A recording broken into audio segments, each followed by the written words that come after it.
लीजिए सुनिए आचार्य चतुर्सेन शास्त्री के लिखे उपन्यास बगुला के पंख का भाग 26 मेरी यानी समीर गोस्वामी की आवाज में। जुगनू ने घर आकर देखा कि डॉक्टर खन्ना साहब ने उसे दूसरे दिन एट होम का निमंत्रण भेजा था। शोभाराम ने बताया कि बहुत देर तक डॉक्टर साहब का आदमी बैठा रहा। मैंने निमंत्रण स्वीकार कर लिया है। कल मैं भी तुम्हारे साथ चलूंगा। जुगनू के मन में बहुत से विचार इस समय उठ रहे थे, अतः उसने शोभाराम से अधिक बातचीत नहीं की। स्वीकृति सूचक सिर हिलाकर अपने कमरे में सोने चला गया। और दूसरे दिन जब नवाब लाला फकीर चंद पर मक्खन लगा रहा था, जुगनू शोभाराम के साथ डॉक्टर खन्ना के एट होम में जाने की तैयारी कर रहा था। एट होम बड़े ठाठ का रहा।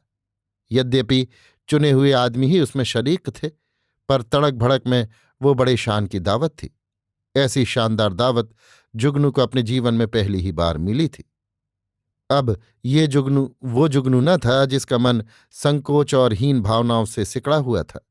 न वो अब कोरा मुंशी था जिसके दो चार शेर सुनकर मनोरंजन करने को लोग उत्सुक रहते थे।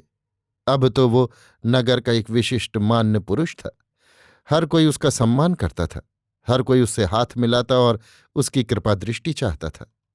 भाग्योदय के शिखर की ओर उसकी गाड़ी तेजी से दौड़ रही थी।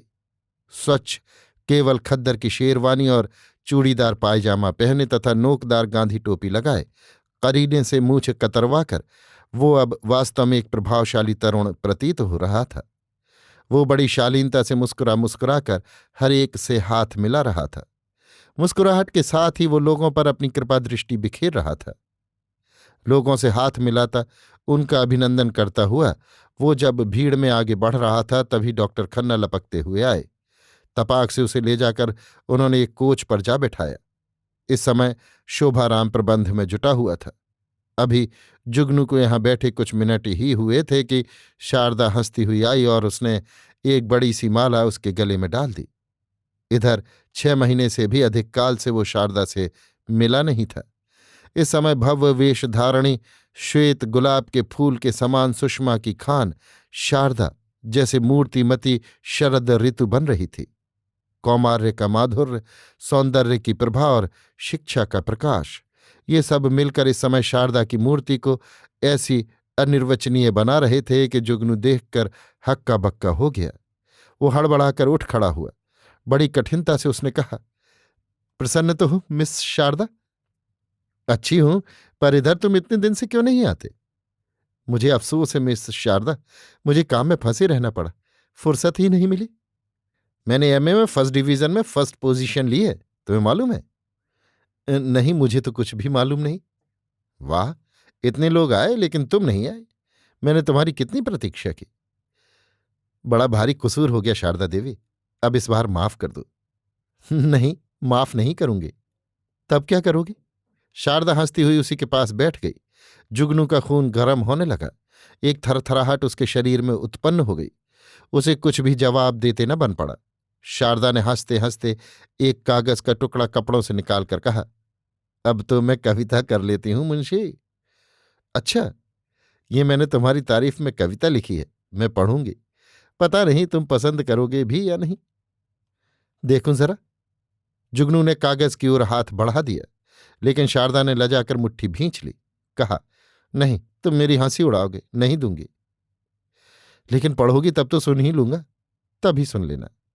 इसी समय भीड़ से निकलते हुए परशुराम पर जुगनू की नजर पड़ी। यद्यपि आज परिस्थिति कुछ दूसरी थी, फिर भी परशुराम को देखते ही जुगनू का खून सूख गया। वो परशुराम से आंख नहीं मिला सका। परशुराम ने पास आकर कहा, शारदा, तुम्हें डॉक्टर साहब बुला रहे हैं। और वो एक प्रकार से शारदा को धकेलता हुआ ले गया। मुंशी आग भरी आंखों से उसे देखता ही रह गया। इसी समय शोभाराम म्यूनिसिपैलिटी के चेयरमैन लाला बुलाकी दास को लेकर आए। जुगनू ने खड़े होकर लाला बुलाकी दास की अभ्यर्थना की और पास बिठाया। लाला बुलाकी दास साधारण पढ़े लिखे प्रौढ़ अवस्था के आदमी थे। वे बड़े मिलनसार और सज्जन पुरुष भी थे। नगर में उनकी प्रतिष्ठा थी। अग्रवाल वैश्यों के वे नेता और चौधरी थे। उनका लोहे का कारोबार खूब बढ़ा चढ़ा था। व्यापार के मामलों में उनकी नजर पैनी थी, परंतु उनके ये सभी गुण म्यूनिसिपल चेयरमैन होने में तनिक भी सहायक न थे। एक आदर्श सज्जन और प्रतिष्ठित व्यक्ति होने पर भी उनमें वे गुण न थे जिनकी नेता होने के लिए आवश्यकता थी। वे सभा में भाषण बिल्कुल नहीं दे सकते थे। आंखों की मुरव्वत और स्वभाव की शालीनता के कारण छोटा बड़ा प्रत्येक जो जिस काम से उनके पास आता था, वो भला बुरा जैसा भी हो, अपना काम करा ले जाता था। ना ही उनसे हो नहीं सकती थी। शासन और व्यवस्था के लिए जिस कठोरता और दृढ़ता की आवश्यकता होती है, वो उनमें न थी। जुगनू ने उन्हें सादर पास बिठाते हुए कहा, मैं तो आपका छोटा भाई बल्कि बच्चा हूं, बिल्कुल अयोग्य और एक प्रकार से परदेशी, सहायकों और मित्रों से रहित। बस आपका शरणागत हूं। मुझे आप अपने आंचल में ढांप लीजिए, यही मेरी प्रार्थना है। जुगनू ने ऐसी नम्रता और विनय से ये शब्द कहे कि लाला बुलाकीदास पानी पानी हो गए।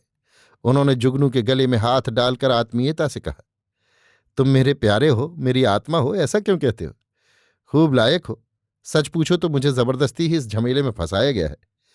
बस समझ लो, मैं सिंदूर लगा हुआ पत्थर हूं जिसे लोग देवता समझकर पूजा करते हैं। मुझ में न इतनी समझ है न शक्ति। बस मैं तो तुम्हारे ही आश्रय हूं। तुम नौजवान हो, लायक हो, समझदार हो। सब कुछ तुम्ही को करना पड़ेगा भैया। मेरा तो नाम ही नाम है, मिट्टी का शेर हूं मैं भैया।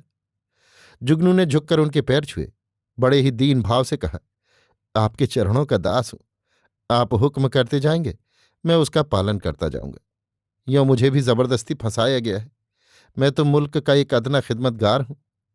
यहां शहर की खिदमत करने का मौका मिलेगा, बस इसी से मैंने मंजूर किया था। अब आप ही के हाथ मेरी इज्जत है। फिक्र न करो प्यारे, भले बुरे में मैं तुम्हारे साथ हूं। दिल्ली शहर में कौन माई का लाल है जो मेरी बात पर हरफ लगाए? तुम डंके की चोट पर अपना काम करना, सब झोंक में संभाल लूंगा।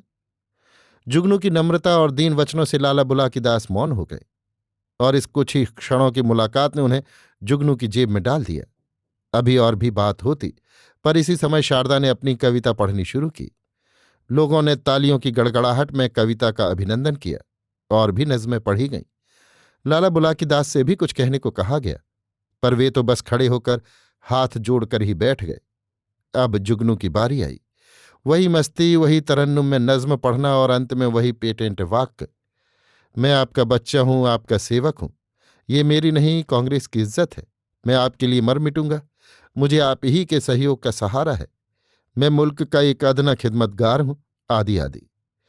बार बार तालियों की गड़गड़ाहट से जुगनू का अभिनंदन हुआ।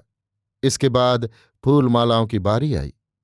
सबसे पहले शारदा ने, और इसके बाद सैकड़ों व्यक्तियों ने उसे फूलों से लाद दिया। दावत बड़ी शान से खत्म हुई। सबके अंत में डॉक्टर खन्ना ने अपने भाषण में जुगनू की तारीफ के पुल बांध दिए। शोभाराम देख रहे थे और मुग्ध हो रहे थे। वे खुश थे कि उनका रोपा हुआ पौधा किस तरह पनप रहा था, पर वे नहीं जानते थे कि उन्होंने आस्तीन में सांप पाला है। अभी आप सुन रहे थे आचार्य चतुर्सेन शास्त्री के लिखे उपन्यास बगुला के पंख का भाग 26, मेरी यानी समीर गोस्वामी की आवाज में।